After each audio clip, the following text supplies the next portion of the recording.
આપણે જો કોકોનટ વધેરીને છીણી લીધું હતું મેં, છોડિયા પાછળના બધા કાઢી નાખ્યા એટલે થોડું વ્હાઈટ રહે. આપણે એનું આપણે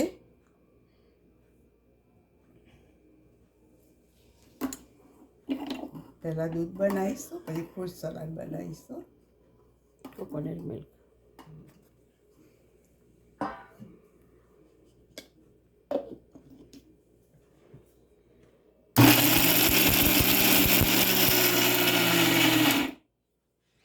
પાણી એડ કરીશું.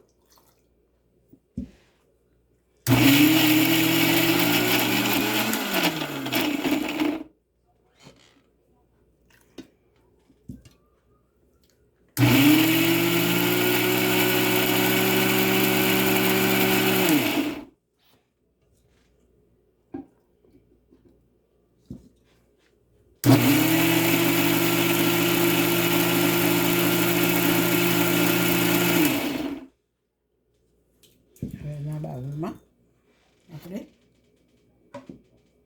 લઈ લઈશું થોડું, કારણ કે ગ્લાસ નાનો છે મારો એટલે.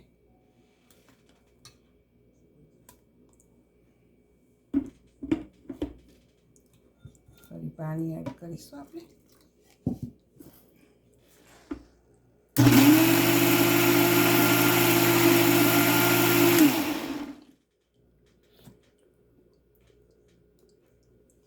થોડું પાણી લઈ આવો.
ગરમ પાણી પીસી લઈશું આપણે.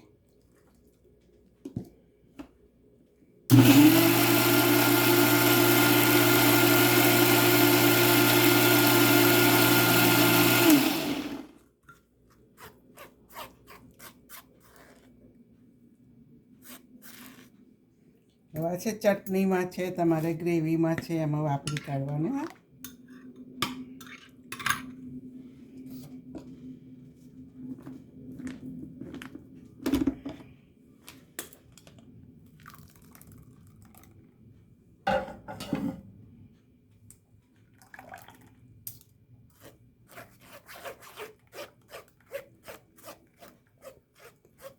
આનું એકવાર પીસીને પછી ગુલ્ફી બનાવાય તમારે બધું નાખીને. સુગર છે, થોડું ક્રીમ છે, તો ગુલ્ફી બી ફાઇન થવાની. અને પછી પાતળું દૂધ તમારે જોઈએ તો ફરી એકવાર પીસી લેવું.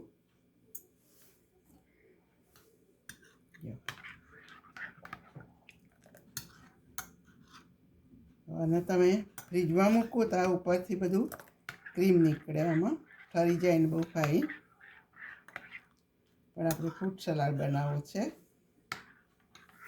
એટલે આ ડાયાબિટીસ હોય, દૂધ કોઈને ના હટતું હોય, એલર્જી હોય, ગમે તે હોય તો આ ખાઈ શકે છે. એટલે આપણે બનાવી કેવું સરસ ક્રીમ છૂટું પડી જો પણ ક્રીમ કાઢતી નહીં હું. આ એપલ છે એ એડ કરી દઈશું આપણે. આ બનાના છે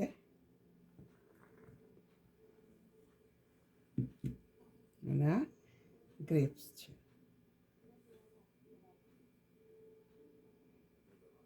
અને આ થોડું ગરપણ જોઈતું હોય તો આ ખજૂર છે અને અંજીર મેં પલાળ્યા હતા એ એડ કરીશું આપણે.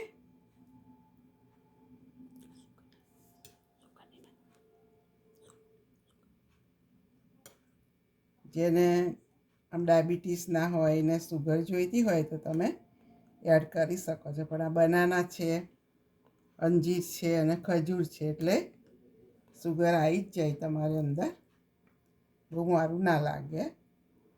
અને જો સુગર જોઈતી હોય તો તમે એડ કરી શકો છો. જો આપણો આ ફ્રૂટ સલાડ રેડી છે. અમારી રેસીપી ગમી હોય તો લાઈક કરો, શેર કરો અને બધા સબસ્ક્રાઈબ કરો અને બનાવો. એમને બી પી શકો, પૂરી સાથે બી ખાઈ શકો અને જેને દૂધની એલર્જી હોય એ પણ ખાઈ શકે. C you next video.